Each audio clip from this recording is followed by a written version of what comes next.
बिस्मिल्लाहिर्रहमानिर्रहीम। अस्सलामुअलैकुम नाजरीन, रमज़ान की बाबरकत घड़ियाँ जारी हैं और आज नवा रोज़ा है। मैं हूँ जन्नत जमशेद और मेरे साथ हैं उज़ैर मलिक। नाजरीन, आज का मौजू है तकवा और सब्र। ये दो सिफ़ात हैं जो ना सिर्फ एक कामयाब मोमिन की पहचान है बल्कि हर आजमाइश में इस्तेकामत और हर नेमत में शुक्रगुजारी की बुनियाद भी है। तकवा अल्लाह का खौफ और उसकी नाफरमानी से बचने का जज्बा है। ये वो रोशनी है जो इंसान को गुमराही के अंधेरों से निकालकर हक की राह पर गामजन करती है। जैसा कि कुरान मजीद में इरशाद बारी ताला है, बेशक तुम में सबसे ज्यादा इज्जत वाला वही है जो सबसे ज्यादा मुत्तकी है। इसी तरह सब्र वो खूबी है जो मुश्किलात में इंसान को साबित कदम रखती है। कुरान मजीद में सूरतुल बकरा में इरशाद फरमाया गया है कि बेशक अल्लाह सब्र करने वालों के साथ है। नबी करीम सल्लल्लाहु अलैहि वसल्लम ने रमज़ानुल मुबारक को सब्र का महीना करार दिया है। माह सयाम और तकवा के गहरे ताल्लुक को यूं बयान फरमाया है कि रोज़ा गुनाहों से बचने के लिए एक ढाल है। एक और हदीस में नबी करीम सल्लल्लाहु अलैहि वसल्लम ने फरमाया, जो शख्स झूठ बोलना और बुरे काम करना ना छोड़े तो अल्लाह को उसका भूखा और प्यासा रहने की कोई ज़रूरत नहीं है। नाज़रीन, सब्र और तकवा वो सिफ़ात हैं जो बंदे को अल्लाह के करीब करती हैं, मुश्किलात में साबित कदम रखती हैं और हर हाल में ईमान को मजबूत बनाती हैं। इस्लामी तालीमात में पैगाम हमें मिलता है कि रोज़ा हमें सिर्फ खाने पीने से नहीं रोकता बल्कि हमें बुरे अमाल, बदगुमानी, गुस्से और गुनाहों से बचने के लिए भी हमें तरगीब देता है। यही हकीकी तकवा और सब्र है जो ये मुक़द्दस महीना हमें सिखाता है। सब्र और तकवा की ये खूबियाँ किस तरह एक मुसलमान की शख्सियत में निखार पैदा करती हैं और हम इनको अपनी ज़िंदगी से कैसे अपना सकते हैं, इसी सब पर ही बात करने के लिए हमारे साथ स्टूडियोज़ में मौजूद हैं मज़हबी स्कॉलर सैयद मोहम्मद हबीब इरफानी साहब। अस्सलाम वालेकुम सर, कैसे हैं आप? सर, बहुत शुक्रिया प्रोग्राम में शिरकत करने के लिए। और उनके साथ मौजूद हैं सना खान, दानियाल शहबाज जो कि मनक़बत भी पढ़ते हैं और आज हमें रसूल पाक की शान में कुछ सुनाएंगे, गुलहाई अकीदत पेश करेंगे। बहुत शुक्रिया दानियाल आपका। बहुत शुक्रिया। अच्छा, सबसे पहले हबीब इरफानी साहब मैं आपकी तरफ आऊँगी। जैसा कि आज हमारा टॉपिक है सब्र और तकवा। हम सब जानते हैं कि हमारे दीन में है कि किसी अरबी को किसी अजमी पर, किसी काले को किसी गोरे पर कोई फौकियत या बर्तरी हासिल नहीं है। फजीलत सिर्फ तकवा की बुनियाद पर ही है।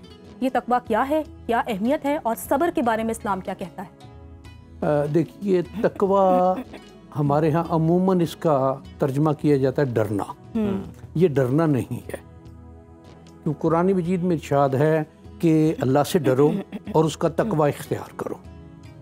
अब डर और तकवा, डरना ये है कि खौफ की कैफियत जो है उसमें ये मामला आएगा कि जब बंदा किसी से खौफ खाता है तो उससे दूर होता है। ये जो डर है अल्लाह का, ये उसकी उलूहियत का, उसके सबसे आला होने का, उसके सबसे बड़ा होने का, उसके अहकामात देने का और अहकामात पर अमल पैराई का, कि जो कोई अमल पैराई नहीं करेगा तो रोज़े आखिर उसके लिए मुश्किलात होंगी। ये शय इसमें तकवा ये है, एक जज्बे का नाम है। जज्बे का नाम। और वो जज्बा, तकवा और सब्र ये तकरीबन कहा जाए तो करीब करीब के माने के अल्फाज हैं। तकवा ये है कि अपने अंदरून में इस बात का एहसास रखना, इस बात का एहसास करना कि मेरे अल्लाह को क्या शय पसंद है, क्या शय नापसंद है, उसके मुताबिक अपनी ज़िंदगी, अपने रोज़ व शब, अपने तमाम मामलात लेकर चलना, ये तकवे का नाम है इसका। कि बंदा इस बात का एहसास रखे, ख्याल रखे कि मैं ये जो अमल करने लगा हूँ, मैं ये जो काम कर रहा हूँ या करने लगा हूँ, मेरे अल्लाह की बारगाह में ये नापसंदीदा तो नहीं है। ये एक इस बात का शय है। और फिर ये कि मेरे अल्लाह की बारगाह में क्या आमाल पसंदीदा है, क्या चीज़ें ऐसी हैं जिनको वो पसंद करता है, जिनसे वो खुश होता है, जिनसे वो राज़ी होता है। तो मुझे वो अपने अंदरून में उन चीज़ों को समोना है, अपने अंदरून में उस चीज़ पर अपने आप को लेकर चलना है कि मेरे अल्लाह को क्या शय पसंद है। इसी तरह से सब्र के हवाले से अगर देखें तो सब्र का माना हमारे यहाँ सिर्फ मुश्किल, तंगी या तकलीफ में जी बर्दाश्त करना या ऐसे मामले में बर्दाश्त करना जो दस्तरस में ना हो। अरबी में ये मफहूम है लेकिन सिर्फ यही मफहूम नहीं है कि इरशाद बारी ताला है, अस्साबिरीना फिल बासाए व दराए व हीनल बास उलाइक अल्लज़ीना सदक़ू व उलाइक हुमुल मुत्तक़ून। साबिरीन जो हैं वो तंगी में, तकलीफ़ में, मुश्किल में, जंग में साबित कदम रहते हैं। यहाँ सब्र का माना साबित कदम रहने के हवाले से। फिर और जगह पर वला नबलुवन्नकुम बिशैइन मिनल खौफ़ि वल जू'i व नक्स मिनल अम्वालि वल अनफुसि वस्समरात व बश्शिरिस साबिरीन, कि अल्लाह ताला तुम्हें आजमाएगा चंद चीज़ों में, उनमें खौफ है, भूख है, मालों में, जानों में, फलों में कमी से तुम्हें आजमाएगा। जो इस पर साबित कदम रहेगा, यानी उसको अपने अल्लाह का अमल समझकर, अल्लाह की बात समझकर उसको कबूल कर लेगा। अल्लाह उसे अजर वबश्शिर साबिरीन अल्लज़ीना इज़ा असाबतु मुसीबा, कि ऐसा शख्स जिस पर कोई इस तरह की मुसीबत आई और उसने कहा कालू इन्ना लिल्लाहि व इन्ना इलैहि राजिऊन, मैं अल्लाह की तरफ से हूँ और मुझे अल्लाह की तरफ ही लौट कर जाना है। तो उलाइका हुमुल मुत्तक़ून, यही लोग हैं जो सच्चे हैं और यही लोग हैं जो राह हिदायत पर हैं, जो मुत्तकी हैं। इसमें अब ये बात आती है कि तकवा किस तरह से, सब्र किस तरह से। अब इसमें ये बात भी आती है साबित कदम रहना, साबित कदम रखना अपने आप को, और इनका जो लुग़वी माना, इस्तिलाही माना, वो ये है कि अपने आप को नापसंदीदा चीज़ों से, नामुनासिब चीज़ों से, नारवा चीज़ों से अपने आप को बचाना, ये तकवा है। और अपने आप को बचाते रहना ये सब्र है। अपने आप को एक तरफ रखना कि सामने चीज़ एक मौजूद है। मसलन इसको रोज़े को ही सब्र का नाम दिया गया है। अब सब्र में, रोज़े में हर शय मौजूद है सामने, खाने पीने की चीज़ें भी मौजूद है, बच्चे खा पी रहे हैं, पानी है, गर्मी का मौसम है, ठंडा पानी मौजूद है, लेकिन उससे रुके रहना और ये रुके रहना, ये दोनों चीज़ें आएंगी इसमें। सब्र के ये मेरे अल्लाह ने हराम किया हुआ है। मेरा रोज़ा, अगर मैं पानी पीऊँगा, कोई चीज़ खाऊँगा, मेरा रोज़ा ख़त्म हो जाएगा। और रोज़ा जो है बिला वजह इफ्तार करने का अल्लाह ताला ने बहुत ज़्यादा वईद दी हुई है। और इसमें एक हदीस मुबारक में है कि ये इन दोनों चीज़ों का मुश्तरका, चूँकि करीब करीब मानी है कि इमाम ज़ैनुल आबिदीन रज़ी अल्लाह ताला अन्हु के हवाले से कि मोमिन की हर तरह से खैर ही खैर है, कि ये नेमत मिलने पर शुक्र बजा लाता है तो इसको इसका अजर मिलता है।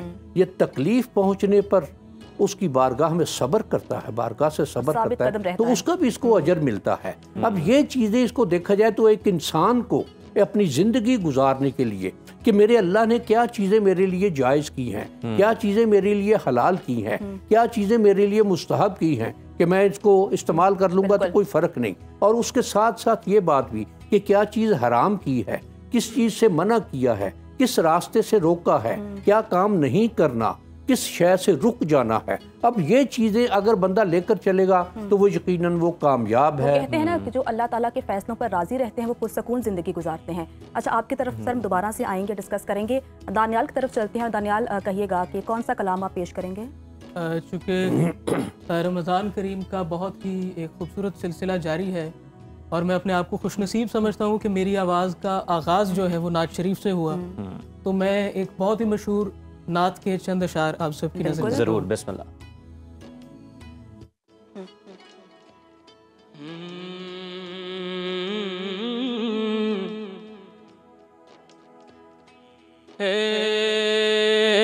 रसूले अमी खत्मुल मुरसलीन,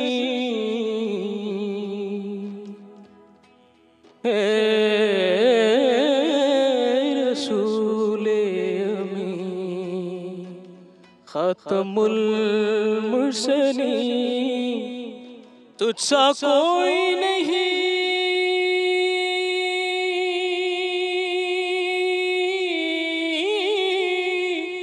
तुझसा कोई नहीं है, अक़ीदा ये अपना बस को यकीन, तुझसा कोई नहीं, तुझसा कोई नहीं ए रसूले अमीन। दस्त कुदरत ने ऐसा बनाया तुझे, जुमला साफ से खुद सजाया तुझे।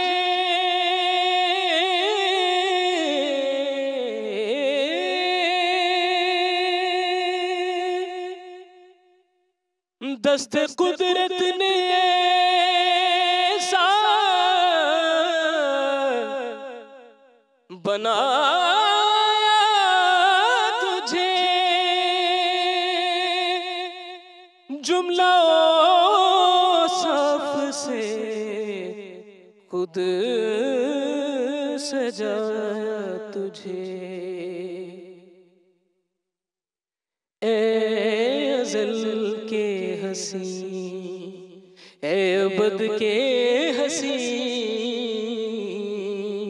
ए अज़ल के हसी, ए अबद के हसी, तुझसा कोई नहीं, तुझसा कोई नहीं। ए रसूले अमीन।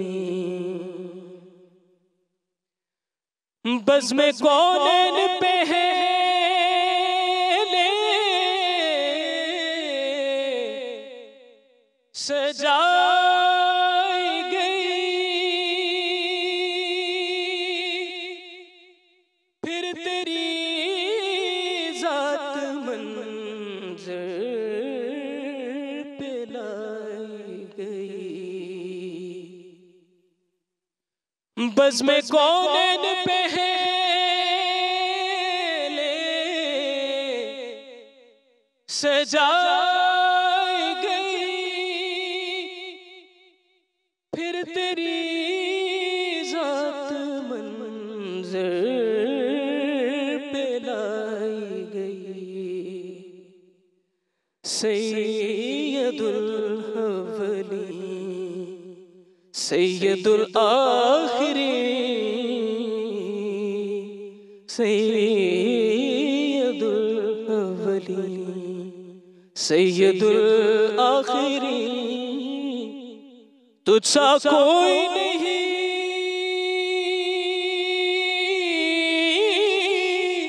तुझसा कोई नहीं। ए रसूले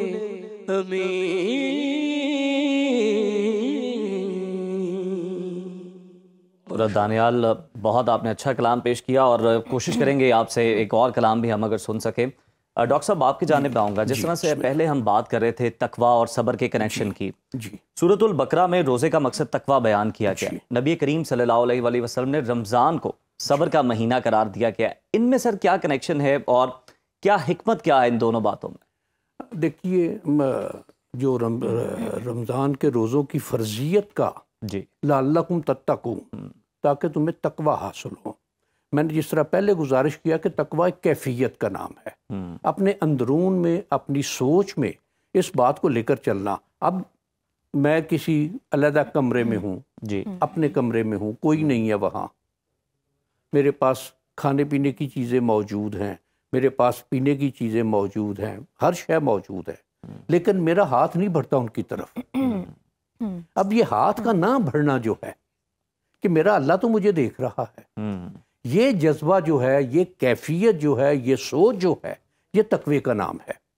अब ये रमज़ान का एक महीना, साल में 12 महीनों में से एक महीना, कि उस महीने में जायज़, हलाल, बाबरकत, पाकीज़ा, खूबसूरत, खुशनुमा चीज़ें जो वो अल्लाह ताला ने मेरे लिए हलाल की हुई हैं, मुझे दिन के औकात में उनसे रुक जाना, किस तरह की भी कैफियत हो उसकी तरफ ना सोच जानी है, ना ख्याल जाना है, ना नज़र जानी है, ना हाथ जाना है।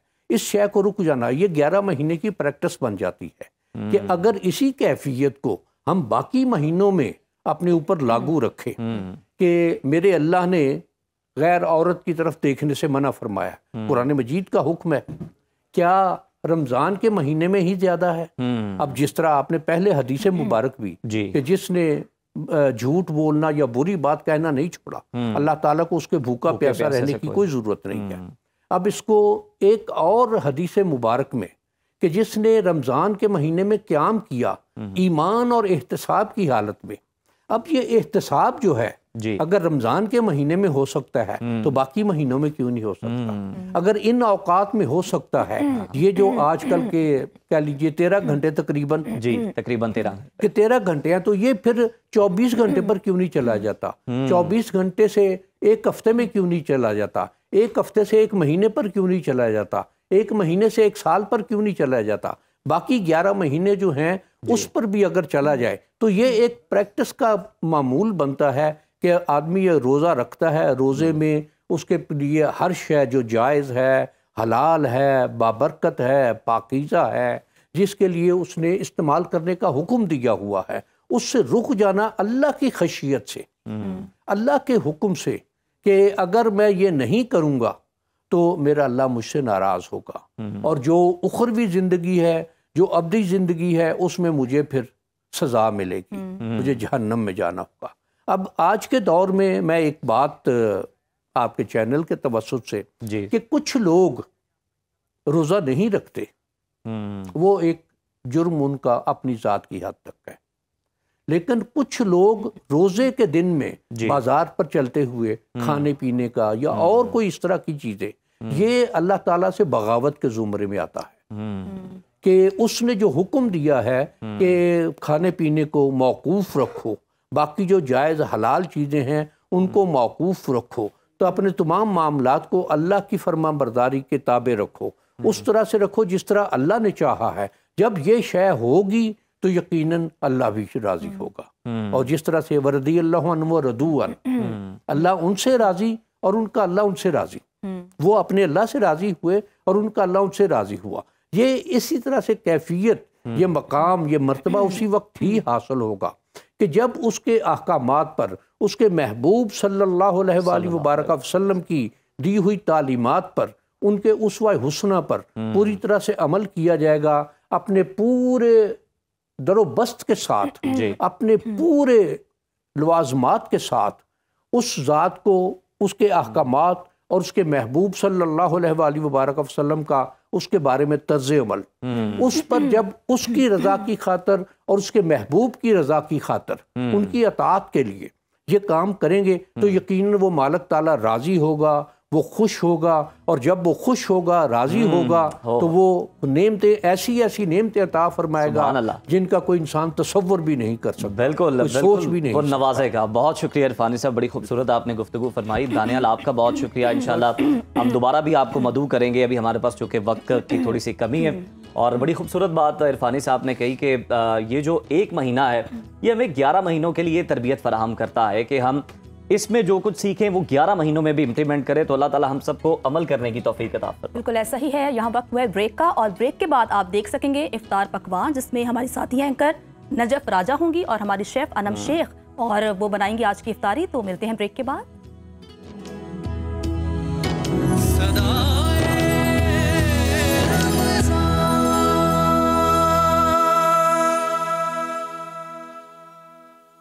अस्सलामुअलैकुम, सुनो रमज़ान ट्रांसमिशन की इफ्तार पकवान में आपको खुशामदीद कहती हूँ। मैं हूँ नजफ राजा। उम्मीद करती हूँ आपका रोज़ा बेहतरीन गुजर रहा होगा, और दुआ करती हूँ कि आपका ये रमज़ान आपके लिए, हमारे लिए और पूरे पाकिस्तान के लिए खुशियों और रहमतों का महीना साबित हो।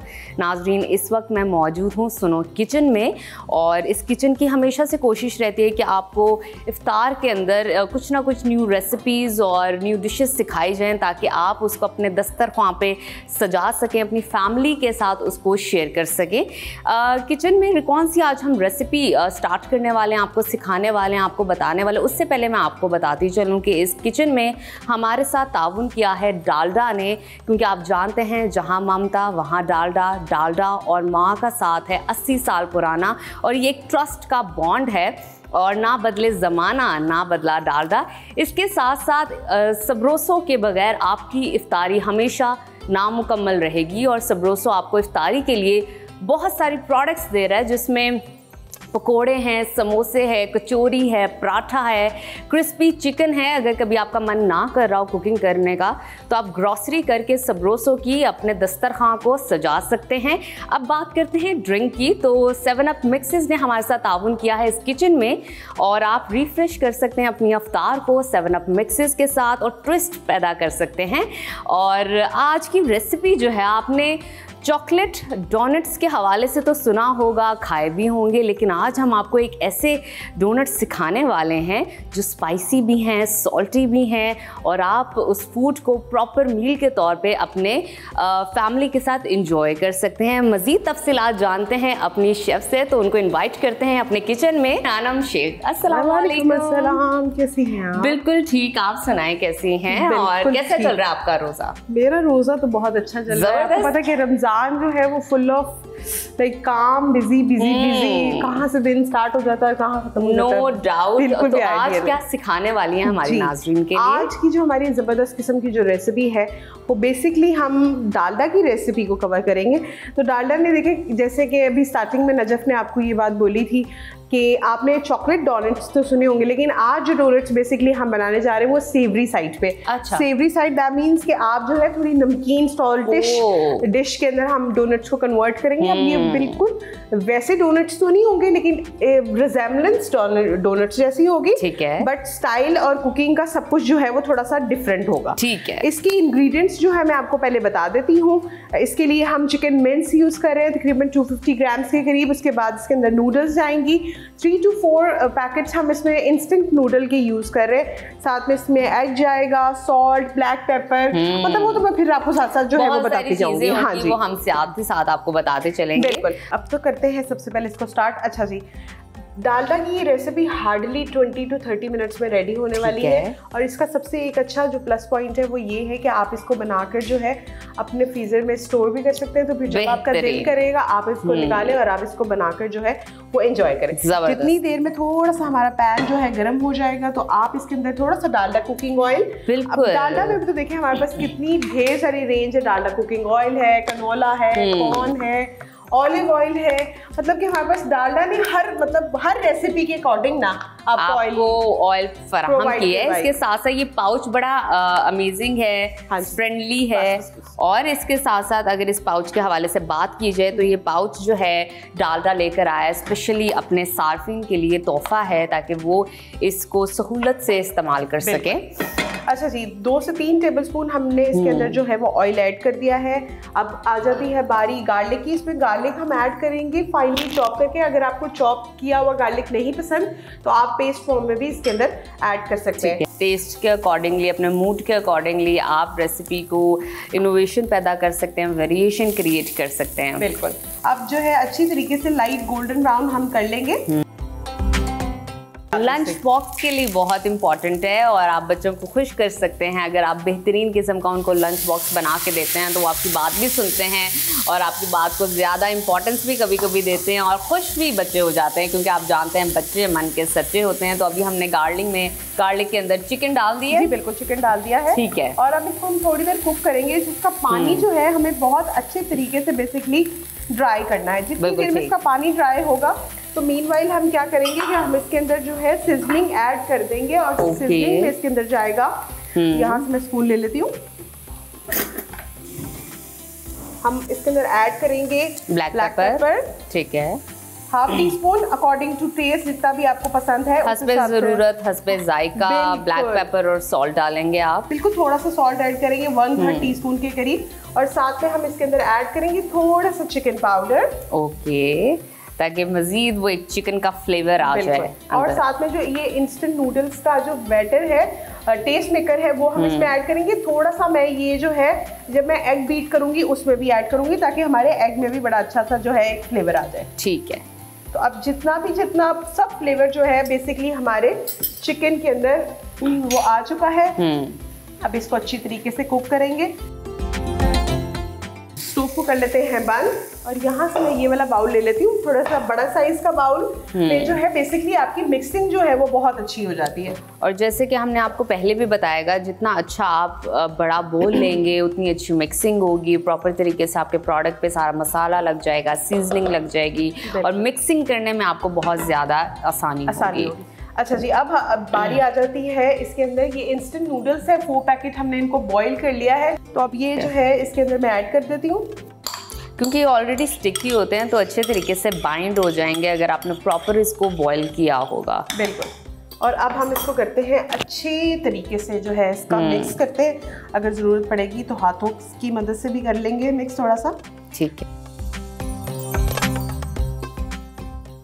थोड़ी देर अब इसको जो है हम छोड़ देते हैं और इधर से मैं ये रिमूव कर लेती हूँ चीज़ें। अब बारी आ जाती है इसकी कोटिंग की। तो कोटिंग के लिए हम इधर यूज़ कर रहे हैं रोल पट्टी या समोसा पट्टी। ये समोसा पट्टी लग रही है। हाँ, समोसा पट्टी। तो उसके लिए आप पैकेट खोलेंगे, समोसा पट्टी को बाहर निकालेंगे, समोसा पट्टी बाहर निकालेंगे और आप अब क्या करेंगे, मुझे हेल्प करें, इसको हम उठा लेते हैं और दूसरी साइड पे आप थोड़ा सा ऑयल डालें ताकि हम उसके अंदर जो है गरम करने के लिए रख दें ऑयल को, ताकि हम जब डोनट्स को शेप दें तो राइट अवे हम उसको फ्राई कर सकें। और ऑयल हम इस्तेमाल करेंगे डालडा का, क्योंकि जहां ममता वहां डालडा, और डालडा अपने सार्फिन के लिए इस रमज़ान लेकर आया है तोहफ़ा। और वैसे भी डालडा कुकिंग ऑयल में आप जब भी कोई फूड क्रिएट करते हैं, बनाते हैं दस्तरख्वां के लिए, तो वो हमेशा बहुत ही सेहत के लिए मुफीद होता है। उसमें उस तरह के इंग्रेडिएंट्स यूज़ किए गए हैं जो कि दूसरे कुकिंग ऑयल में आपको नहीं मिलेंगे, वो डालडा आपको देता है। ये देखिए इस तरीके से हमने इसकी स्ट्रिप्स कट कर ली हैं। ये हमने 1 इंच के हिसाब से जो है ये इसकी स्ट्रिप्स हमने कट कर लिए हैं। तो आप इजीली जो है ये स्ट्रिप्स इस तरह आप नाइफ के साथ जो है कट कर सकते हैं। बिल्कुल ठीक है जी। अब हम क्या करेंगे कि अब हम एक एग ले लेंगे और इसको हम जो है अच्छे तरीके से बीट कर लेंगे। ठीक है।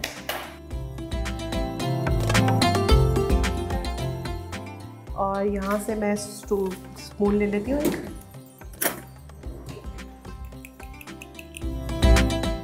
अच्छा जी, अब क्या करते हैं कि यहाँ से हम थोड़ा सा जो है अपना प्रोडक्ट ले लेते हैं। ठीक है। तो मैं ये थोड़ा सा जो है इसके अंदर लूँगी और हम उसको पहले राउंड फॉर्म में अच्छा, इसमें हाथ का इस्तेमाल आप कर सकते हैं, तो दोबारा से हाथ को वॉश कर लीजिएगा। अच्छा जी, इसका एक बॉल सा आप बना लेंगे और फिर आपने इसको स्लाइटली प्रेस कर लेना है। और प्रेस करने के बाद ये थोड़ी सी एक डोनट की शेप में आ जाएगा, क्योंकि डोनट जो होता है बेसिकली वो थोड़ी फ्लैट ब्रेड टाइप फ्लैट होता है, गोल होता है, सेंटर से होल होता है, लेकिन ये थोड़ा सा इनोवेटिव है, इसमें हमने चेंज किया है। और देखिए डोनट आपको 2 तरह के मार्केट में भी अवेलेबल होते हैं। एक जो फिल्ड होते हैं वो ऊपर से बिल्कुल प्लेन होते हैं, वो बिल्कुल सेंटर से नहीं होते। तो ये उसी से आप समझिए, उसी से थोड़ा सा रिजेम्बलेंस है। इसके साथ साथ आप अपने मुताबिक भी शेप चेंज कर सकते हैं। कोई हार्ड एंड फास्ट रूल नहीं है। कोई रूल नहीं। इस तरीके से आपने एग का ब्रश लगाना है। मैंने आपको पहले ही बताया था कि मैंने थोड़ा सा टेस्ट मेकर जो है वो एग में भी ऐड कर दिया है। और उसके बाद दूसरी साइड की तरफ भी अच्छी तरीके से आपने इसको कोट कर लेना है एग के साथ। और एग के साथ कोट करने के बाद आपने फिर इसके अंदर लगानी है जो हमने स्ट्रिप्स कट की थी। ठीक है। आपने उनको स्ट्रिप्स को इस तरह से डायगोनल शेप के अंदर आप इसके ऊपर लगा दें। इसकी स्टाइलिंग हो जाएगी और साथ ही साथ जो है एक न्यू शेप क्रिएट हो जाएगी। जाहिर बात आप लोग सोच रहे होंगे कि वही वाला डोनट होगा जो चॉकलेटी होता है, लेकिन ये चॉकलेटी से डिफरेंट है। ये थोड़ा सा स्पाइसी सॉल्टी है, प्रॉपर मील है, तो इसलिए हमने इसकी शेप भी थोड़ी सी चेंज की। आप भी अपने मुताबिक शेप इसकी चेंज कर सकते हैं। बिल्कुल, आप इसको जो है रेसिपी अपने हिसाब से देखें। जब आप किचन में खड़े होते हैं तो इनोवेशंस तो फिर आपकी अपनी पर्सनल चॉइस है ना कि आप कितनी इनोवेशंस करते हैं। इसी तरीके से जो है मैंने बाकी रेडी कर लिए हुए हैं। अच्छा, अब आप देख रही होंगी थोड़े से ये मैसी इस तरह से हो रहे हैं, तो आपने क्या करना है, मजीद इस पर एग लगा लेना है, हल्का सा ब्रश कर देना है एग का। और आपने ताकि अच्छी तरीके से ये बाइंड हो जाए, कहीं से कोई भी खुलने के चांसेस ना हो सारों के ऊपर हम इस तरीके से। मीनवाइल आपने ऑयल भी जो है रख देना है आग जलाकर चूल्हे पर, ताकि वो भी गर्म हो जाए जो हमने रखा हुआ था। बिल्कुल। और हम इसको बिल्कुल मीडियम टू लो पे कुक करेंगे। और कुक करने के बाद हम क्या करेंगे कि इसको, क्योंकि बेसिकली इसमें सब कुछ तो कुक है, लेकिन हमने जो इसके अंदर एग ऐड किया है उसको थोड़ा सा जो है हमें कुक करना है तो उसका आपको जो है वो देखना पड़ेगा। बिल्कुल इसको ठीक जो है। हम हल्की आंच पे थोड़ी देर कुक करेंगे।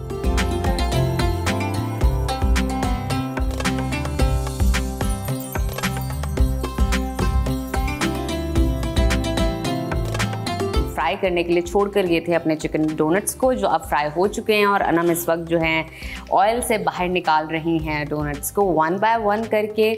और कितना खूबसूरत कलर आया अनम इसके ऊपर, डल गोल्डन सा, ज़्यादा ब्राउन भी नहीं है और बहुत अच्छी लग रही है इनकी बाइंडिंग, जो आपने बड़ी मेहनत से किया। थोड़ा सा मेहनत तलब काम है नाजरीन जो करने की ज़रूरत है। तो थोड़ा सा जब आप ये डिश अपने घर पे तैयार कीजिए, थोड़ा सा तसल्ली बख्श टाइम निकालिए और आराम आराम से इसको बनाइएगा, तो इस तरह के खूबसूरत डोनट्स तैयार हो जाएंगे। जी बिल्कुल, ये डोनट्स रेडी हो गए हैं।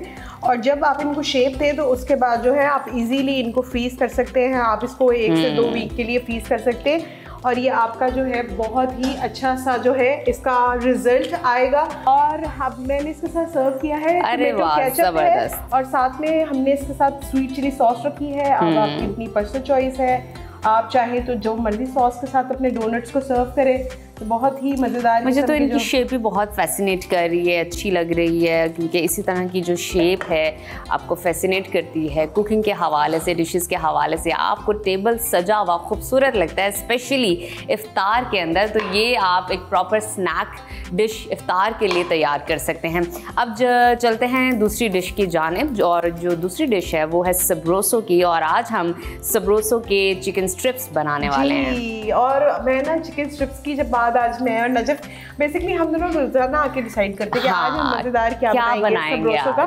तो जब सबरोसो की स्ट्रिप्स की बात हो रही थी तो मेरे जहन में एक बात आ रही थी कि आप सबरोसो की स्ट्रिप्स के साथ थाउजेंड्स रेसिपीज क्रिएट कर सकते हैं। आप इसके साथ लजानिया बना सकते हैं, रैप्स बन सकते हैं, इसके साथ शवरमा बन सकते हैं, इसके साथ बर्गर्स बन सकते हैं, सैंडविचेस हो सकते हैं। एग्जैक्टली, आपके पास एक वाइड रेंज है, अनहेल्दी भी और हेल्दी। और अगर आप ट्रेडिशनल साइड पे जाना चाहते हैं तो आप इसको राइस के साथ भी बना सकते हैं। राइस प्लस स्ट्रिप्स का भी एक बहुत अच्छा कॉम्बिनेशन क्रिएट कर सकते हैं। एग्जैक्ट। तो अब हम फ्राई करते हैं अपने चिकन स्ट्रिप्स को। जी बिल्कुल। और यहाँ जो है मैं नाइफ और सीजर ले लेती हूँ और इसको खोल लेते हैं हम। अच्छा जी, सबसे इजी बात ये है कि जो रेडी टू कुक है ज़्यादा टाइम इसको इन्वेस्ट नहीं करना पड़ता, लेकिन इस पे हम बात कर सकते हैं कि हम इसको एयर फ्रायर भी कर सकते हैं, बेक भी कर सकते हैं। क्योंकि ऑलरेडी ये कुक है, थोड़ा सा बस इसको सपोर्ट चाहिए होता है क्रिस्प के लिए, तो आप एयर फ्राई भी कर सकते हैं, बेक भी कर सकते हैं। लेकिन हमारे पास है डालडा का कुकिंग ऑयल, तो हम डालडा के कुकिंग ऑयल में ही चिकन स्ट्रिप्स को फ्राई करेंगे। आपने ऑयल के साथ साथ आंच का बहुत ख्याल रखना है, ज़्यादा तेज़ आंच ना हो आपकी पैन के नीचे, नहीं तो वो जल भी सकते हैं। मुझे सबरोसो के प्रोडक्ट्स बहुत पसंद है, हमारे फ्रिज के अंदर यही रहता है सबरोसो। और यकीन जाने अगर आज आपका मन नहीं कर रहा, आपको परेशान नहीं होना कि आज मेरा ख़ानदान क्या खाएगा, बच्चे क्या खाएंगे, आप जाएं ग्रॉसरी करें और सबरोसो के पराठाज हैं, उनके पकौड़े हैं, कचौरी है, उनके समोसे हैं, चिकन स्ट्रिप्स हैं, राइस के साथ बना के आप सर्व कर सकते हैं। प्रॉपर मील है इनका, तो उस दिन आपको टेंशन लेने की ज़रूरत नहीं पड़ेगी। जब ये दोनों चीज़ें हमारी तैयार हो जाएंगी अफ्तार के लिए, तो आप इसको ड्रिंक के साथ, 7 अप मिक्सेस की ड्रिंक के साथ भी सर्व कर सकते हैं। 7 अप मिक्सेस का सबसे बेस्ट चीज़ ये है कि आप मिक्सेस से मुराद ये आप फ्रूट्स के साथ भी उसको मिक्स कर सकते हैं। आप चाहें तो मिंट भी ऐड कर सकते हैं, लेमन भी ऐड कर सकते हैं, प्रॉपर एक ड्रिंक तैयार कर सकते हैं। किसी चीज़ की बाहर से कुछ लाने की ज़रूरत नहीं, बस 7 अप मिक्सेस लाइए, फ्रूट्स लाइए और ऐड इन करके एक बेहतरीन ड्रिंक तैयार कर सकते हैं अपने अफ्तार के लिए। बिल्कुल। और आपकी 7 अप का बताते देखिए हमारे जो हो गए हैं ये कंप्लीट टिप्स वो रेडी हो गए हैं। और अब हम इनको करते हैं डिश आउट। देखिए कितना लाइट गोल्डन जबरदस्त अच्छा सा जो कलर है, यही हमारा रिक्वायर्ड कलर है। इससे ज़्यादा करेंगे तो बर्निंग साइड पे चला जाएगा। बिल्कुल ठीक। और ये आ गई आपकी चिकन स्ट्रिप्स।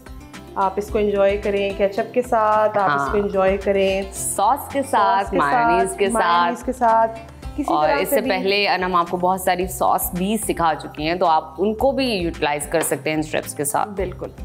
तो ये जी हमारे खूबसूरत किस्म के जो स्ट्रिप्स हैं, ग्रीनरी के साथ हम इसको ऐड करते हुए अपने सैलेड लीफ के साथ भी एंजॉय कर सकते हैं, रैप करके सैलेड के अंदर। तो ये एक वो बहुत अच्छा सा जो क्या है बात option है, ज़बरदस्त। तो आज की अफ्तार आपकी तैयार है, 20 मिनट की अफ्तार है, यकीन जाने जल्दी बन जाएगी। तो आज की ही अफ्तार में इसको बनाइए और अपने ख़ानदान के साथ इसको शेयर कीजिए। हमें कमेंट सेक्शन में ज़रूर बताइएगा कि आज का ये एपिसोड आपको कैसा लगा। मज़ीद आप कौन सी रेसिपीज़ चाहते हैं कि हम अपने सुनो किचन में बनाएं, आपको सिखाएं, और हमें फ़ीडबैक से आगाह कीजिएगा, क्योंकि आपका फ़ीडबैक हमारे लिए बहुत ख़ास है। हमें मालूम होता है क्या आपको अच्छा लगा और क्या आप मज़ीद देखना चाहते हैं। तो हमें आज के दिन के लिए दीजिए इजाज़त। Stay with us.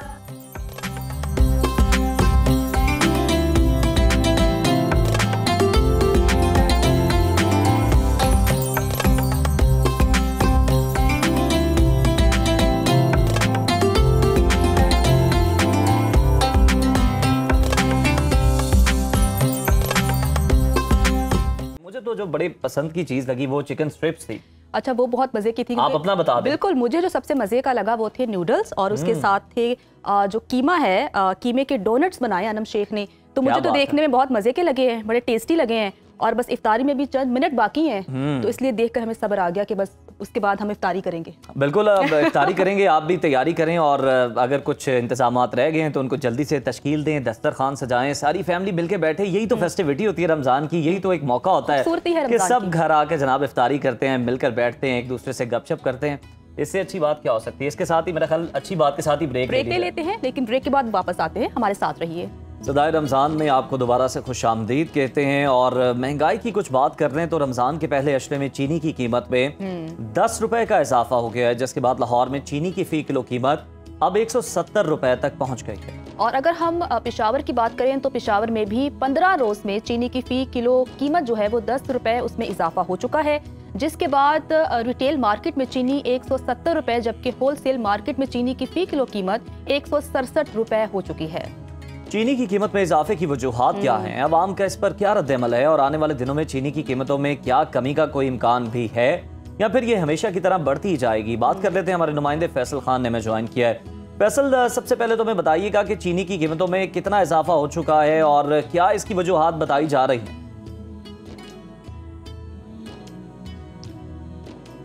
जी, चीनी की कीमतें काफी बढ़ गई हैं। रिटेल मार्केट में इसकी कीमत जो है 170 रुपए फी किलो है, होलसेल में इसकी कीमत जो है 167 रुपए फी किलो है, जबकि जो एक्स मिल कीमत है इसकी 163 रुपए फी किलो है। एक्स मिल कीमत जो होती है चीनी की, वो होती है जब चीनी मिल से निकलती है और डीलर उसको खरीदता है, वो उसे कहते हैं एक्स मिल कीमत। सबसे कम वही होती है। फिर ये जाती है थोक मार्केट में, कीमत बढ़ जाती है। जाहिर है ट्रेवलिंग वहां से लाके चीज आपको लेके आनी चीनी, वहां से ट्रेवलिंग कॉस्ट पड़ती है।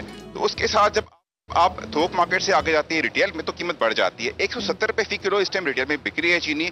इसकी बुनियादी वजह यह है कि चीनी जो है सबसे पहले जब चीनी निकलती है मिल से, तो वहां से डीलर्स या मुनाफाखोर उस चीनी को लेकर ट्रकों के ट्रक स्टोर कर लेते हैं, स्टॉक कर लेते हैं बेसिकली, और उसके बाद वेट करते हैं कि चीनी की कीमत मार्केट में चीनी की डिमांड बढ़े। जैसे कि डिमांड बढ़ेगी तो ऑटोमेटिकली उसकी कीमत भी बढ़ेगी। तो इस तरह से एक बेसिक जो है सबसे बड़ा इसका जो मेन रीजन है वो यही है।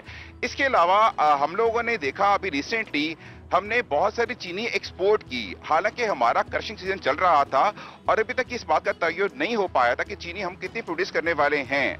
हमारी जो खपत है सालाना चीनी की वो तकरीबन 64 लाख टन है, और इस मर्तबा इस सीजन में जो उम्मीद थी चीनी प्रोडक्शन की वो 60 लाख से 62 लाख। तो हमने बिल्कुल ठीक है फैसल, बहुत शुक्रिया। आप बता रहे थे कि क्या वजूहात हैं और क्या मैकेनिज्म है जन्नत जिसके जरिए जो है वो मसनूई इजाफा कर लिया जाता है चीनी की कीमत में, और खासकर इस तरह के अयाम में। बिल्कुल ज़रा आप ठीक कह रहे हैं। और चीनी का बहरान तो हम हर साल देखते हैं पाकिस्तान में, कभी चीनी की कीमतों में इजाफा हो जाता है या फिर जो चीनी की सप्लाई है वो नहीं होती, चीनी मिल नहीं रही होती। तो लम्हा फिक्रिया है, हुकूमत को चाहिए कि इस पर नोटिस लें। प्रोग्राम में आगे बढ़ते हैं नाजरीन। तो रमज़ान जो है वो रहमतों, बरकतों और नेमतों का महीना है, लेकिन कुछ लोगों के लिए ये महीना एक ख़ास चैलेंज भी लेकर आता है, ख़ास तौर पर वो अफराद जो कोलेस्ट्रॉल के मसाइल का सामना कर रहे हैं। सहरी और इफ्तारी में हमारी ग़िज़ाई आदात हमारी सेहत पर बड़ा गहरा असर डालती हैं। खाने की गलत आदत कोलेस्ट्रॉल के मरीजों के लिए खतरनाक साबित हो सकती हैं, लेकिन अगर खुराक का सही इंतखाब कर लिया जाए तो रमज़ान सेहतमंद तरीके से गुजारा जा सकता है। अच्छा, सवाल यह है कि कोलेस्ट्रॉल के मरीज सहरी और अफ्तारी में क्या खाएं और किस चीज़ से परहेज करें, और क्या रोजे रखने से कोलेस्ट्रॉल कम हो सकता है? इन तमाम सवालात का जवाब जानने के लिए हमारे साथ स्टूडियोज में मौजूद हैं माहिर ग़िज़ाइयत वर्दा सिकंदर। कैसी हैं आप? वालेकुम अस्सलाम, thank you so much for having me. अच्छा वर्दा, बताइएगा कि आज का टॉपिक तो आपको पता चल ही गया कि जिन अफराद को कोलेस्ट्रॉल होता है वो रोजे रखते हैं, क्या वो जो चिकनाई वाली चीज़ें हैं वो ना खाएं? अगर वो ना खाएं तो फिर क्या खाएं?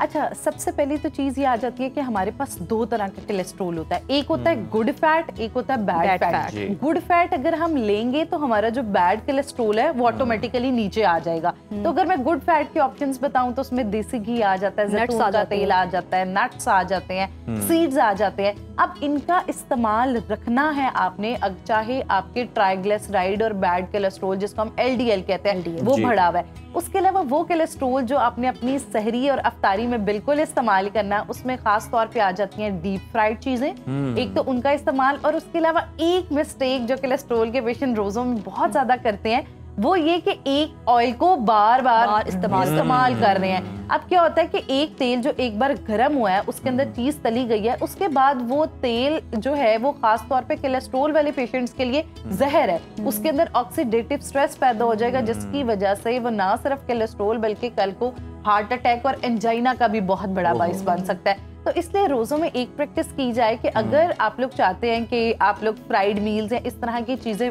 इस्तेमाल करें, एक तो ये है कि उतना ही तेल डाला जाए जितना कि एक इंसान की जरूरत है। 3 से 4 चम्मच तेल डाला जाए और उसमें ही अगर आपने डीप फ्राइंग जो है उसको परहेज भी हो जाएगी और वो ऑयल। उसके अलावा सरसों का तेल जो है वो एक बहुत बड़ी बेहतर अप्रोच हो सकती है। उसके अलावा वो लोग जो कोलेस्ट्रॉल का मसला है, वो लोग चाहते हैं कि इफ्तारियों में मजेदार चीजों को एंजॉय कर सके, तो उसमें वो शैलो फ्राइंग कर सकते हैं, नॉन स्टिक के बर्तनों में कुकिंग को कर सकते हैं, स्टीम वाली कुकिंग इस्तेमाल कर सकते हैं। तो उसमें चाहे मछली है, चाहे चिकन है, चाहे पकौड़े हैं, वो एयर फ्रायर की सूरत में वो लोग इस्तेमाल कर सकते हैं। अच्छा वर्दा, ये भी बताएं कि कोलेस्ट्रॉल की नॉर्मल रेंज क्या होती है और कोई क्या ऐसी सिम्टम्स हैं जिनके जरिए टेस्ट के बगैर भी ये अंदाज़ा लगाया जा सके, लोग जो है ये देख सकें कि उनका जो कोलेस्ट्रॉल लेवल है वो बढ़ चुका है, खतरनाक हद तक? अच्छा, एक तो सबसे पहली चीज होती है कि अगर आप ओवरवेट हो रहे हैं और आप देख रहे हैं कि जगह जगह से आपकी चर्बी निकल रही है, खास तौर पे आपके अंदर स्किन फोल्डिंग शुरू हो गई है, चाहे पेट है चाहे आपके बाजू हैं, उधर चर्बी और उसके साथ स्किन फोल्डिंग वो लटकने लग गई है, तो ये है कि आपके अंदर बैड फैट डिपॉजिट होने लग गया है। उसके अलावा दूसरी चीज जो है वो ये हो सकती है कि आपको ऐसे लगता है कि अक्सर लोग कहते हैं कि मुझे ऐसा लगता है कि दिल में खिंच पड़ती है, तो और हर टाइम कुछ तली हुई चीजें खा लें तो एकदम लगता है कि पंजाबी जुबान में कहते हैं कि भा लग रहे हैं, इस तरह करके जो है वो आम सांस बंद हो रही है। तो वो समटाइम्स क्या होता है कि आपके अंदर कोलेस्ट्रॉल, बैड कोलेस्ट्रॉल इतना ज्यादा हो जाता है जिसकी वजह से ये वाली कंडीशन आ रही होती है। सही जी। और उसके अलावा ब्लड प्रेशर अगर आपका बहुत ज्यादा हाई रह रहा है, ये भी एक बहुत बड़ी अलामत हो सकती है। अच्छा, बताइएगा कि अगर कोई बहुत पतला इंसान है, जी उससे भी कोलेस्ट्रॉल हो सकता है? बिल्कुल बिल्कुल हो सकता है, चाहे पतला इंसान है। अच्छा, पतले इंसान है कि मिथ है ना कि जो मोटा है उसी को होगा। अच्छा, पतले लोग क्या होते हैं कि वो लोग क्या करते हैं कि मोटा होने के चक्कर में हर डीप फ्राइड चीज और सबसे बड़ी चीज वो सफेद मैदे वाली चीजों का बहुत इस्तेमाल करते हैं कि चाहे बर्गर है, पिज्जा है, और ये वाली चीजों से हम मोटे होंगे, वेट गेन। अच्छा, अब जो पतले लोग होते हैं जरूरी नहीं कि आपने सिर्फ डीप फ्राइड चीजें बहुत, अगर आप सॉसेस का इस्तेमाल बहुत ज्यादा कर रहे हैं, अब ये रमजान है, इसमें बर्गर, सैंडविचेस, पिज्जा, शॉर्मा, एक तो रिफाइंड कार्ब है और उसके साथ साथ उसके अंदर 4 किस्म की सॉसेस लगी हुई है, जैसे मस्टर्ड सॉस है, मायोनीज है, ये सब भी बैड कोलेस्ट्रॉल बनाने का बहुत बड़ा बाइस बनती है। और अक्सर पतले लोगों में यही वाली चीजें होती है कि वो लोग बहुत ज्यादा इनटेक कर रहे होते हैं कि जी हमारा वेट गेन हो जाए। हमने ये तो डिस्कस किया कि कोलेस्ट्रॉल के जो मरीज हैं या जो भी इससे मुतासर हैं लोग, वो इफ्तारी में क्या करें, किस तरह से बच सकते हैं और बेहतर कर सकते हैं। सहरी में क्या उनके पास ऑप्शन है? अच्छा, सहरी में उनके पास ऑप्शन ये है कि पराठे से अवॉइड किया जाए, खुश्क रोटी का इस्तेमाल किया जाए। उसके अलावा एक बड़ी जबरदस्त ऑप्शन उनके लिए हो सकती है दलिया, जौ का दलिया। जो फाइबर होता है वो हमारा बैड कोलेस्ट्रॉल रिड्यूस करने में बहुत ज्यादा हेल्प करता है, तो इसलिए दलिया एक बहुत बड़ी ऑप्शन हो सकती है। और उसके अलावा अगर उन्होंने रोटी ही इस्तेमाल करनी है तो वो भी वो फाइबर से भरपूर बना सकते हैं कि मल्टीग्रेन आटे की रोटी बना लें, अपने गंदम के अंदर थोड़ा सा जौ और चोकर का आटा अगर आपने मिला दलिए लें। की बात की तो व्हीट का दलिया इस्तेमाल कर सकते हैं? बिल्कुल, होल व्हीट का इस्तेमाल कर सकते हैं, जौ का इस्तेमाल कर सकते हैं। 3-4 ग्रेन्स को मिला लें, खास तौर पे वो लोग जो कोलेस्ट्रॉल के पेशेंट है, उससे क्या होगा कि उसके अंदर 35 ग्राम तक फाइबर हो जाएगा, जो कि एक्स्ट्रा फाइबर आपका बैड कोलेस्ट्रॉल रिड्यूस करने में हेल्प करेगा। अच्छा वर्दा, बताइएगा कि हम हमेशा बात करते हैं मशरूब की कि हमें ड्रिंक्स में क्या लेना चाहिए सहरी और इफ्तारी में। अगर कोई कोलेस्ट्रॉल का मरीज है तो वो ऐसे कौन से मशरूब ले जो कि उसके लिए सेहतमंद हैं? और दूसरा बताइए, कोई टोटका बता दीजिए, कोई ऐसा ड्रिंक बता दीजिए कि जिससे वो बेहतर भी हो जाए। अच्छा, सबसे बेहतरीन ड्रिंक है कि ये जो स्कंजवीन इस्तेमाल करते हैं, बस आपने इसके अंदर चीनी और नमक नहीं मिलाना, इसके अंदर लेमन और चिया सीड का इस्तेमाल करना है। चिया सीड और उसके साथ साथ एक हम लोग कहते हैं गूंद कतीरा, जिसके अंदर बहुत अच्छा फाइबर का कंटेंट मौजूद होता है। एक तो वो जॉइंट पेन के लिए भी बहुत ज्यादा बेनिफिशियल होगा और उसके साथ बैड कोलेस्ट्रॉल को नीचे करने के लिए भी। और उसके अलावा क्या कर सकते हैं, जैसे फ्रेश फ्रूट्स के जूसेस हैं उनको छिलके समेत बनाएं, जैसे सेब है, आड़ू है, उनको छिलके समेत, ताकि उनके अंदर फाइबर का कंटेंट जो है बेहतर हो। उसके साथ साथ अक्सर जो हाई कोलेस्ट्रॉल के पेशेंट्स होते हैं उनका वेट बहुत ज्यादा बढ़ जाता है, तो अब वो अफ्तारियों में स्ट्रगल कर रहे होते हैं वेट लॉस के लिए, तो उनके लिए एक बड़ी जबरदस्त सा डिटॉक्स ड्रिंक है। अगर इसका चंद दिन का इस्तेमाल ही करें तो एक तो उनका कोलेस्ट्रॉल भी कम होगा। यहीं पे एक सवाल ये पैदा होता है कि क्या ये लोग एक्सरसाइज भी कर सकते हैं? बिल्कुल, हम जो एक्सरसाइज है वो बहुत ज्यादा जरूरी है हमारे कोलेस्ट्रॉल को मेंटेन, क्योंकि जो जितना आपकी अब बज़ाहिर चाहे एक इंसान पतला नजर आ रहा है, लेकिन उसके जिगर के गिर्द झिल्ली चर्बी की बन चुकी हुई है, फैटी लिवर की, वो भी अगर अपना कोलेस्ट्रॉल का टेस्ट कराएगा तो उसका भी बैड कोलेस्ट्रॉल मतलब वो तो कहते हैं ना कि जो भी मतलब गंदम के आटे की रोटी खा रहा है या जो चावल कंज्यूम कर रहा है तो वो उसको फैटी लिवर है। बिल्कुल, जितनी चे वाली चीजें खा रहा है, चावल, चीनी, चिकनाई, ये तीनों चीजें ऐसी हैं कि जो बैड कोलेस्ट्रॉल का बहुत बड़ा बाइस बनती हैं और फैटी लिवर का।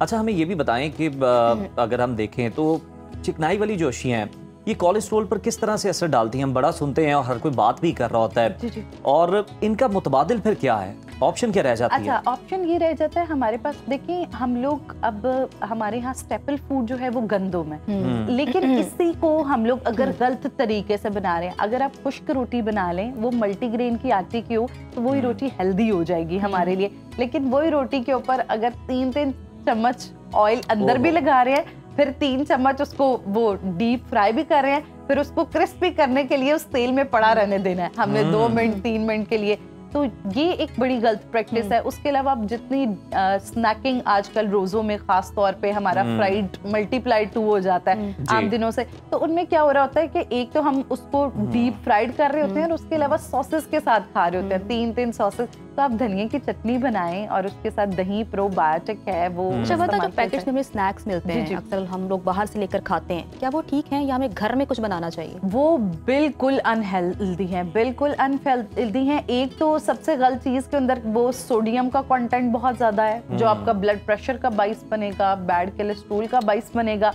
उसके अलावा ये जो फ्रोजन फूड्स हम बहुत ज्यादा इस्तेमाल कर रहे हैं, इसके अंदर क्या होता है कि एमल्सिफायर्स ऐड होते हैं, एडिटिव्स ऐड्स होते हैं, जो कि हम कहते हैं hidden cause of blood pressure, hidden cause of bad cholesterol.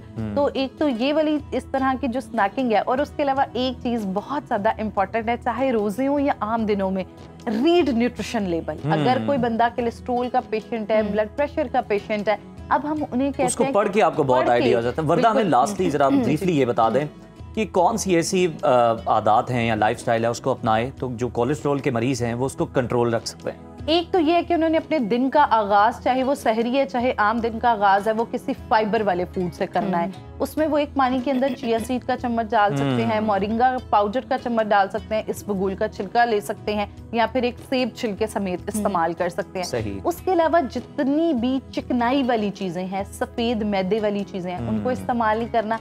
और वॉक और एक्सरसाइज, इसको जरूर हिस्सा बनाना है। रमजान इज आइडियल टाइम, जो लोग कोलेस्ट्रॉल के पेशेंट है, अपने रोजे से पहले, अब जो है वो सहर से लेके अफ्तार के दरमियान कोशिश करें कि 30 मिनट वॉक कर लें, स्लाइटली वॉक कर लें, विग्रस कोई भी वॉक एक्सरसाइज कर लें। उससे क्या होगा कि उनका ऑटोमेटिकली जो बैड कोलेस्ट्रॉल है वो खत्म हो जाएगा। अच्छा, बरदा की ना मुझे सबसे अच्छी बात ये लगी है कि अपनी जिंदगी में से चेन निकाल दें। चिकनाई, चावल, चीनी, चपाती। बहुत अच्छी बात है। इसी पर ये वरदा, बहुत शुक्रिया प्रोग्राम में शिरकत करने के लिए।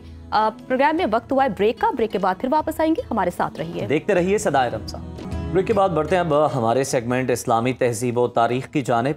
तो नाजरीन, गुज़श्ता रोज़ हमने दरियाए उर्दन के मशरक़ी किनारे पर वाक़े मगरबी एशियाई मुल्क उर्दन की तारीख़ी अहमियत के हवाले से कुछ हक़ाइक़ आपके सामने रखे थे। इसी सिलसिले को आगे बढ़ाते हैं और रिसर्च स्कॉलर सैयद फहद अली कासमी से उर्दन यानी जॉर्डन की तहजीब व तारीख से मुताल्लिक मज़ीद जानते हैं। जी फहद साहब, मज़ीद बताइएगा इस बारे में। जी थैंक यू ज़हन जन्नत।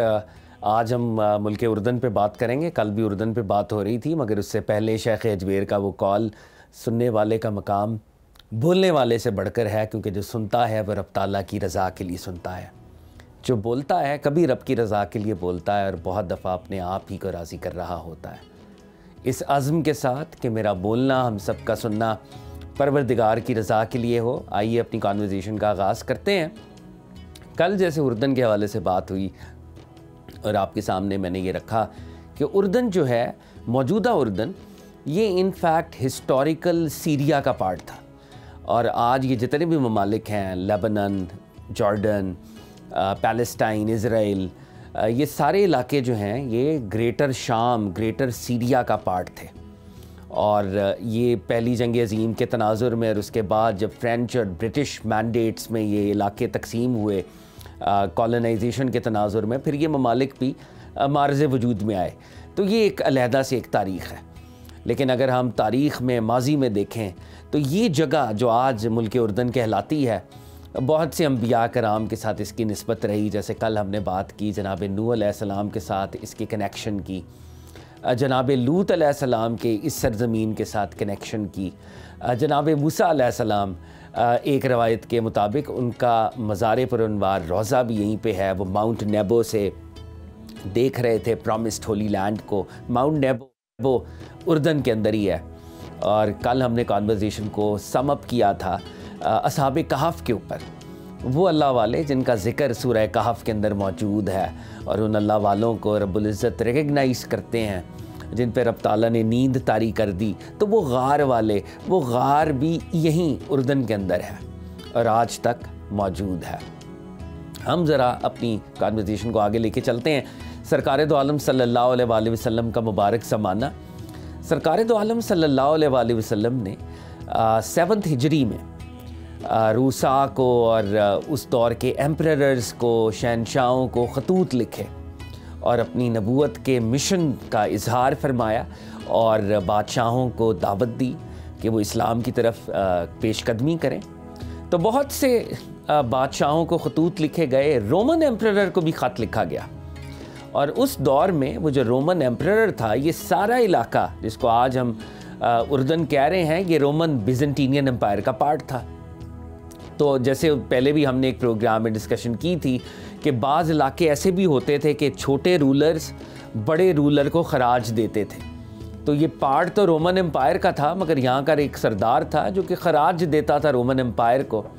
उस तक जब नबी सल्लल्लाहु अलैहि वसल्लम का ख़त पहुँचा और नबी अलैहिस्सलातु वस्सलाम के कासिद पहुँचे, तो उस मलून ने सरकार दो आलम के कासिद सहाबी रसूल को शहीद कर दिया। नबी अलैहिस्सलातु वस्सलाम के सहाबी और कासिद शहीद हो गए। और ये उस दौर के अंदर एक जुर्म अजीम था कि किसी सफ़ीर को यूँ कत्ल कर दिया जाए और नाहक कत्ल किया जाए। सरकार दो आलम सल्लल्लाहु अलैहि वसल्लम को जब ये ख़बर मिली तो वो बहुत रंजीदा हुए और आपने मुसलमानों की एक जमात को टुवर्ड्स दिस एरिया भेजा। और इस जंग को तारीख़ में, तवारीख़ में ग़ज़वा मूता या जंग मूता कहते हैं। ये वो जंग थी जिसमें सरकार दो आलम बज़ाहिर ख़ुद शरीक तो ना हुए, लेकिन आका अलैहिस्सलातु वस्सलाम ने अपने 3 अज़ीमुश्शान सहाबा को कमांडर बनाया। सरकार दो आलम ने इरशाद फरमाया इस फ़ौज के कमांडर ज़ैद बिन हारिस होंगे। ज़ैद बिन हारिस जो सरकार दो आलम सल्लल्लाहु अलैहि वसल्लम के आज़ाद करदा ग़ुलाम और पहले मुसलमानों में से एक, आका को इनसे बड़ी मोहब्बत थी। फरमाया अगर ज़ैद बिन हारिस शहीद हो गए तो जाफ़र बिन अबी तालिब वो इस लश्कर को कमांड करेंगे। जाफ़र बिन अबी तालिब हज़रत अली मुर्तज़ा के बड़े भाई थे, प्रॉफिट सल्लल्लाहु अलैहि वसल्लम के कज़न थे। और ये वही हस्ती थे जो जब हिजरत हबशा हुई थी तो शहनशाह नजाशी के सामने जिन्होंने अपना खिताब फरमाया था और इस्लाम की हकानियत बयान की थी। और आका अलैहिस्सलातु वस्सलाम ने फरमाया अगर ये भी शहीद हो गए तो अब्दुल्ला बिन रवाहा रज़ी अल्लाह ताला अन्हु लश्कर की क़यादत करेंगे, और अगर अब्दुल्ला बिन रवाहा भी शहीद हो गए तो लश्कर अपना कमांडर खुद चुन सकता है। इन बशारतों के साथ इस लश्कर को रवाना किया गया। और ये जो जंग मूता है ये आज का उर्दन है। तो 3000 मुसलमान रोमन्स के ख़िलाफ़, बिज़ेंटीनियन एम्पायर के ख़िलाफ़ वो बरसरे पैकार हुए और आज़िम जिहाद हुए और मूता के फ्रंट के ऊपर ये वॉर लड़ी गई। और फिर आसमान की नज़रों ने देखा कि एक तरफ 3000 लोग थे, दूसरी तरफ रवायात में आता है 40,000, बाज़ लोग कहते हैं लाख, बाज़ लोग कहते हैं 1.5 लाख, यानी बहुत बड़ी तादाद रोमन आर्मी की मुसलमानों के ख़िलाफ़ लड़ने के लिए आई। जनाब ज़ैद बिन हारिस रज़ी अल्लाह ताला अन्हो ने जाम शहादत नोश किया। हज़रत ज़ैद बिन हारिस की शहादत के बाद जाफ़र इब्न अबी तालिब ने जाम शहादत नोश किया, आपके बाजू कटे, बाजू शहीद हुए। और फिर अब्दुल्ला बिन रवाहा जो हैं रज़ी अल्लाह ताला अन्हो वो शहीद हुए। और उसके बाद लश्कर ने खालिद इब्न वलीद रज़ी अल्लाह ताला अन्हो को अपना कमांडर मुंतखब किया। ये सारा मामला जंग मूता का ये जॉर्डन के अंदर, उर्दन के अंदर हो रहा है। और सरकार दो आलम सल्लल्लाहु अलैहि वसल्लम मदीना मुनव्वरा में बैठकर ये सब मंजर देख रहे हैं, उनको इत्तलात दी जा रही हैं। सरकार दो आलम फरमा रहे हैं ज़ैद शहीद हो गए, जाफ़र तैयार शहीद हो गए और अब्दुल्ला बिन रवाहा शहीद हो गए। फिर फरमाने लगे कि अब कमांड अल्लाह की तलवारों में से एक तलवार के पास है जो इस लश्कर की क़यादत कर रहे हैं। ये मार्का बड़ा घुमसान का रंग था, बड़ा सख्त मार्का था। खालिद इब्न वलीद ने अपनी मिलिट्री स्ट्रैटेजी से मुसलमानों के लश्कर को अगली सफ़ों को पीछे किया, पिछली सफ़ों को आगे किया। दुश्मन को ये इम्प्रेशन दिया जैसे मुसलमानों के पास नई कुम्मक आ गई है, और अपनी मिलिट्री स्ट्रैटेजी से वो इन मुट्ठी भर मुसलमान मुजाहिदीन को बचा कर वापस लाए। और ये मूता का वो मकाम था कि खालिद इब्न वलीद के हाथ से 9 तलवारें टूट गई और आप इस पामर्दी के साथ, शुजाअत के साथ जिहाद फरमा रहे थे।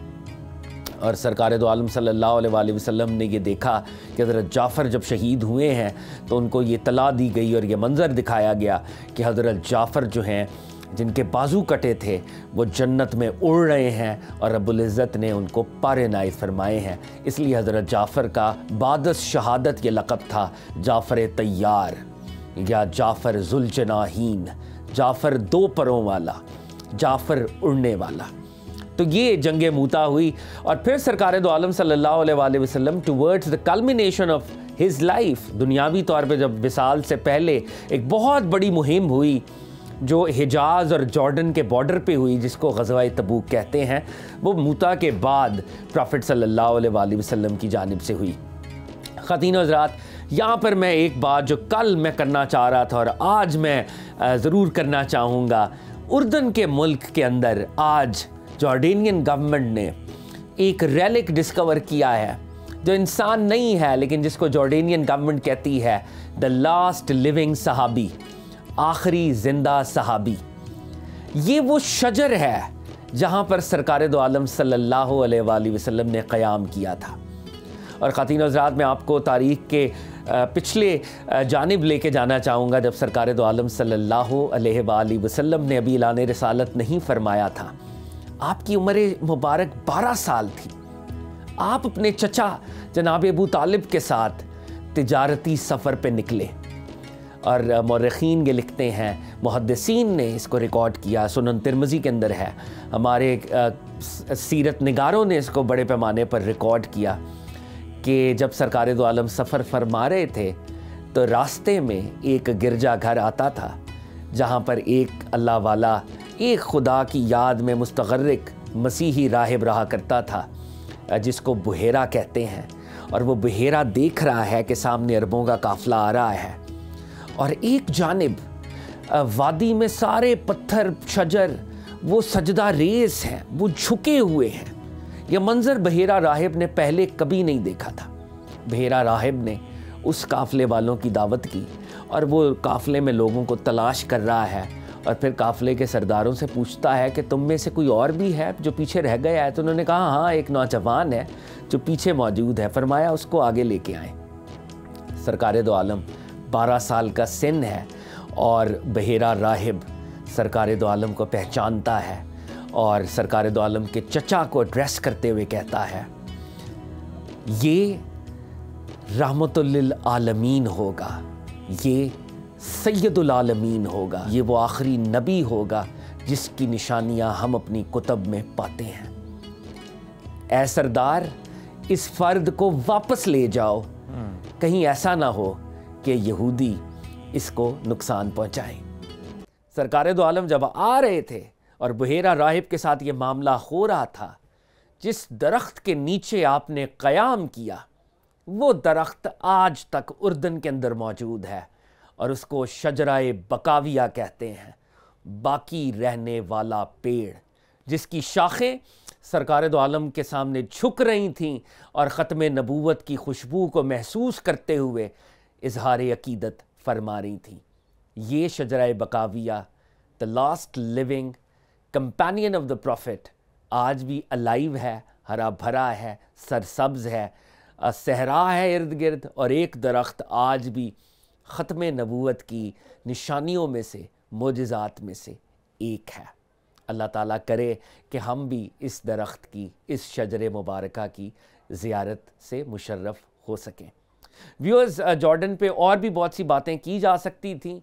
मॉडर्न डे के अंदर जॉर्डन और पैलेस्टाइन के इशू के हवाले से भी कुछ कॉन्वर्सेशन की जा सकती थी, लेकिन मेरा ख्याल है वक्त के दामन में इतनी गुंजाइश नहीं है। हम आज अपनी गुफ्तगू को यहीं पर समेटते हैं इस दुआ के साथ, अल्लाह ताला हमारे कलूब और अज़हान में नबी अलैहिस्सलातु वस्सलाम की मोहब्बत की खुशबू और मोहब्बत का नूर इनायत करे।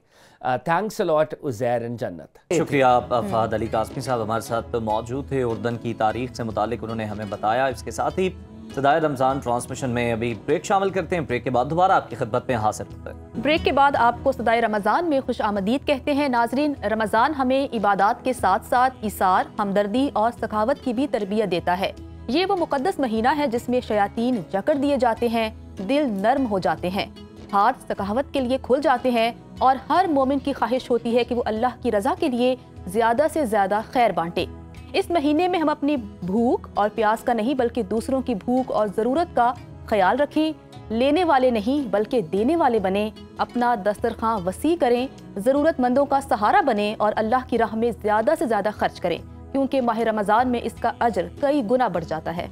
माह रमज़ान हमें सखावत से मुताल्लिक क्या दर्स देता है और इस हवाले से इस्लामी तालीमात हमें क्या सिखाती हैं? सखावत को हम अपनी ज़िंदगी का मुस्तकिल हिस्सा कैसे बनाएं?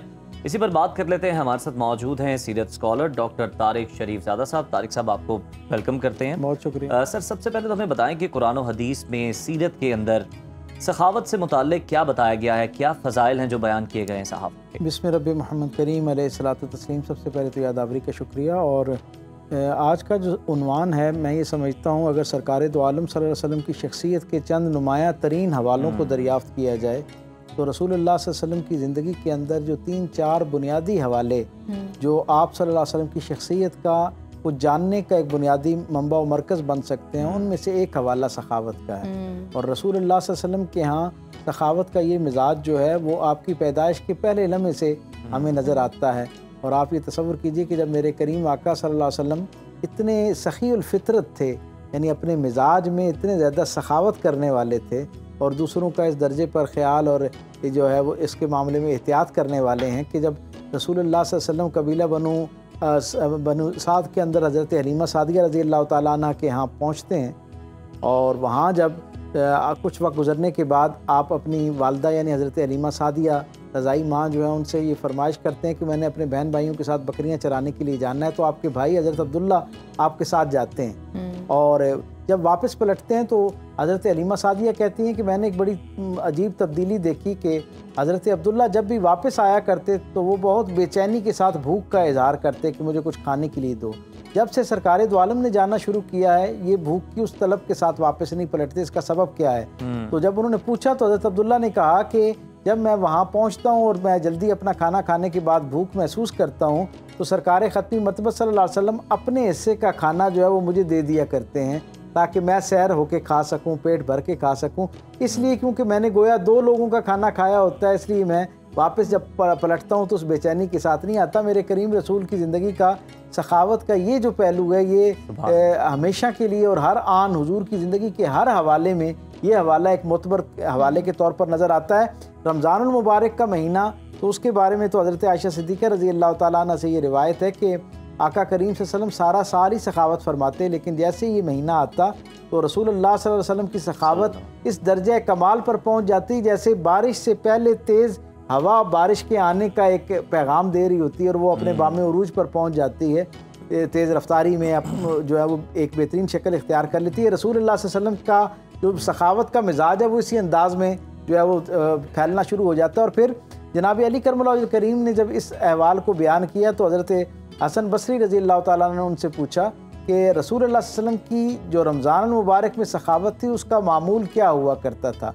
तो कमाल जवाब आपने अता फरमाया। आपने कहा कि रसूलुल्लाह सल्लल्लाहु अलैहि वसल्लम के यहाँ रमज़ानुल मुबारक में माल की सखावत जो है वो भी दर्जा कमाल पर पहुँच जाती और मिजाज की सखावत भी दर्जा कमाल पर पहुँच जाती। तो उन्होंने कहा कि माल की सखावत तो समझ आती है कि माल में से अल्लाह की मखलूक पर ख़र्च करना है, मिजाज की सखावत से क्या मुराद है? तो जनाब अली करमुल्लाह करीम ने फरमाया कि लोगों की नापसंदीदा बात को बर्दाश्त करना, उनके लिए ज़िंदगी में आसानी का जज्बा पैदा करना, हर वक्त इस फिक्र में रहना कि मेरा वजूद मेरा होना लोगों के लिए आसानी का और राहत का ज़रिया बने, लोगों के लिए ज़िंदगी के अंदर वो जिसे कहते हैं अपने टारगेट्स पूरे करने में एक मुआविन और मददगार शख्सियत के तौर पर लोगों के जहन में मेरा तसव्वुर कायम हो, इसे मिजाज की सखावत कहते हैं। और वो कहते हैं कि सरकार ख़त्मी मरतबा सल्लल्लाहु अलैहि वसल्लम जो हैं रमज़ानुल मुबारक में माल की सखावत में भी दर्जा कमाल पर पहुँच जाते और मिजाज की सखावत में भी दर्जा कमाल पर पहुँच जाते।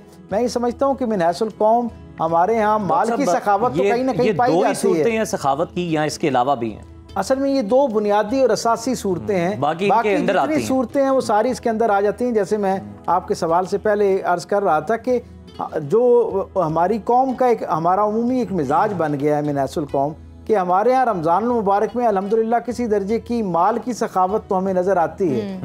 रमज़ान आता है तो आम दिनों से हम ज़रा ज़्यादा माल के हिसाब से सखी तो हो जाते हैं, लेकिन बहुत माजरत के साथ रमज़ान आते ही हम मिजाज के हवाले से पहले की निस्बत कम सखी हो जाते हैं, बल्कि उसमें बुखल करना शुरू कर देते हैं। इसका क्या मतलब है? जैसे मैंने पहले अर्ज़ किया कि हज़रत अली करमुल्लाह करीम ने फरमाया कि मिजाज की सखावत से मुराद यानी किसी की नापसंदीदा बात को कबूल करना, लोगों के लिए गुंजाइश और आसानी पैदा करना है। हम खुद अपना तजिया करें कि क्या वाकई रमज़ान का महीना आते साथ ही होना तो ये चाहिए था ना कि माल की सखावत के साथ साथ ये जो मिजाज की सखावत है ये भी हमारी ज़िंदगी का मुस्तकिल उन्वान बन जाया कर होता। और शाबान की निस्बत पिछले महीनों की निस्बत इस महीने में हम ज़्यादा लोगों के लिए आसानियाँ बांटने वाले, लोगों को ज़्यादा दरगुजर करने वाले, लोगों के लिए ज़्यादा माफ़ी का ऐलान करने वाले बनते। लेकिन अलमिया ये है कि जैसे ही रमज़ान शुरू होता है हम अपने मिजाज, अपने रवैये, अपने मामूलात में इस दर्जे पर यानी सख्त हो जाया करते हैं कि वो जो आम रोज़मर्रा हमारी आदतन एक सखावत हमारे अंदर मिजाज की मौजूद होती है वो भी कम होना शुरू हो जाती है। और वो रोज़ा जो मेरे और आपके लिए लोगों के हवाले से दिल में एक गुंजाइश पैदा करने का ज़रिया बनना था, इस तरबियत गाह से परवरदिगार आलम मुझे इसलिए गुजारा था कि मैं लोगों की ज़रूरतें और परेशानियाँ, उनकी ज़िंदगी के तकाज़े और चैलेंजेस उनको बेहतर अंदाज में समझ सकूँ और उसमें उनके लिए मुआविन और मददगार हो सकूँ। बजाय उसके हमारा अलमिया ये हो गया कि हम वजह क्या होती है? बनने की बजाय रुकावट प्यास की वजह से, भूखे और प्यासे रहने की वजह से इस तरह से होता है कि मिजाज जरा चिड़चिड़ा हुआ होता है, गुस्सा ज्यादा आ रहा होता है लोगों को। नहीं, असल मामला ये है कि ये तो एक नफ्सियाती मामला है हमारे यहाँ। माजरत के साथ हम जैसे ही रोज़ा इख्तियार करते हैं, अगर भूख प्यास का मामला हो तो ये तो कहीं शाम के वक्त ये सूरत हाल नजर आनी चाहिए ना। हमारे यहाँ तो अला सुबह जब आप रोड पे आते हैं तो आपको उसी तरह की एक सिचुएशन नजर आती है। और एक अजीब सा मामला है कि हर बंदा ये न जाने क्यों डिमांड रखता है कि सामने वाला ये समझे कि मैंने रोज़ा रखा हुआ है, अब मुझे रियायत देनी है। हालांकि रोज़े का तसव्वुर तो ये था कि रोज़ा इख्तियार करने वाला बंदा जो है वो तय करके घर से निकले कि उसने लोगों को रियायत देनी। मैंने जब रोज़ा रखा था ना, तो मैंने अल्लाह से गोया ये एक अहद और वादा किया था कि मैंने उसकी मखलूक के लिए आसानियाँ पैदा करनी है और एक अपने मिजाज में दरगुजर और सखावत का एक एलिमेंट जो है उसको गालिब करना है। बजाय इसके कि मैं लोगों को ये खैर बांटता, मैं घर से निकलते साथ ही इसकी डिमांड पे आ जाता हूँ और इसका तकाजा शुरू कर देता हूँ। चूँकि मैंने रोज़ा रखा हुआ, इसलिए पूरा मुआशरा मिल के मेरे लिए सखावत का एहतमाम करे, अपने मिजाज में कुशादगी पैदा करे और मुझे कबूल करे। हालांकि रोज़े का अज़व्वल ताखिर पैगाम तो खैर खाई है, लोगों के लिए, लोगों की ज़िंदगी में उनके लिए एक राहत का जरिया बनना। मैं समझता हूँ ये एक तरबियत है। मुझे भूख प्यास से, हलाल चीज़ों से क्यों रोका गया है? इसलिए रोका गया है कि मैं अपने आप को ये पैगाम दे सकूं, उन लोगों की मुशक्क़त को, उनकी मुश्किल को, उनकी मुसीबत और तकलीफ को, मैं महरूमी को समझ सकूं, जो लोग उस खाने से, उस दस्तरखान की नेमत से महरूम हैं, और उस इंसान के लिए आसानियाँ पैदा कर सकूं। जी बेशक, बेशक ऐसा ही आसानी पैदा करने का जो मामला है, ये तो अल्लाह के रसूल सल्लल्लाहु अलैहि वसल्लम के यहाँ सबसे ज़्यादा पसंदीदा अमल है। यानी इस दीन की अगर कोई यकसतरी रूह मुझसे पूछे ना कि एक फिक्रे में मुझे इस दीन की रूह बताएं कि क्या है, तो दीन के एक अदना तालिब इल्म के तौर पर मैं ये समझता हूँ कि लोगों के लिए आसानी पैदा करने का जज्बा जो है ना, इसका नाम इस्लाम है। जो जितना इस जज्बे के साथ जितना ज्यादा नुमाया अमली शक्ल में नजर आता है, मैं समझता हूँ इतना ज्यादा वो दीन के करीब। हमारे दीन में है कि जो मुसलमान है वो किसी दूसरे मुसलमान से अगर वो बात करता है तो उसके लफ्जों में या एक्शंस ऐसे हों कि उस मुसलमान की दिलाजारी ना हो। तो बहुत शुक्रिया डॉक्टर साहब, बहुत अच्छा लगा कि आप हमारे प्रोग्राम में शिरकत की। Thank you very much. और नाज़रीन, आज हम सूरतुल बकरा की आयत 57 का मुताला करते हुए ये जानेंगे कि मनोसलवा क्या था। ये आसमानी रिस्क जो बनी इसराइल पर नाजिल हुआ, हकीकत में क्या था। Major general retired Mohammad Arif Waraich मेरा रब मेरा दोस्त में ये लिखते हैं कि बनी इसराइल को अल्लाह ताला ने तमाम जहानों पर फजीलत दी, बेइंतहा इनाम व इकराम किए, फिरौन से निजात दी, मुअल्लक पहाड़ों को सिरों से हटाया, बछड़ा पूजने के बाद भी माफ़ किया और उनकी तौबा को कबूल फरमाया। इन तमाम वाक़यात का जिक्र तफसील से आयात 50 से 56 तक मौजूद है।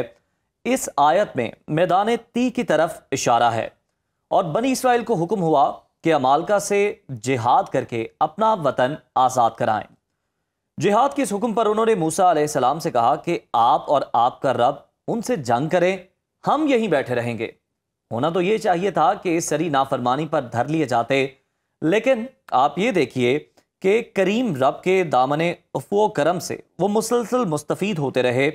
और इस बारे में major general retired Mohammad Arif Waraich मेरा रब मेरा दोस्त में मजीद ये लिखते हैं कि मैदान ती में सरगर्दानी के दौरान गर्मी से बचाव के लिए अल्लाह करीम ने उन पर एक सफ़ेद बारीक बादल भेज दिया जो उन्हें गर्मी से बचाता था और नूर का एक सतून बना दिया जो रात में जब चांद ना हो तो उन्हें रोशनी फराहम करता था।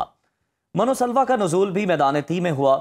इमाम बुखारी हज़रत सईद बिन ज़ैद से रिवायत करते हैं कि रसूलुल्लाह सल्लल्लाहु अलैहि वसल्लम ने यह फरमाया कि खुम्बी मन की एक किस्म है और इसका आंख के लिए शिफा है।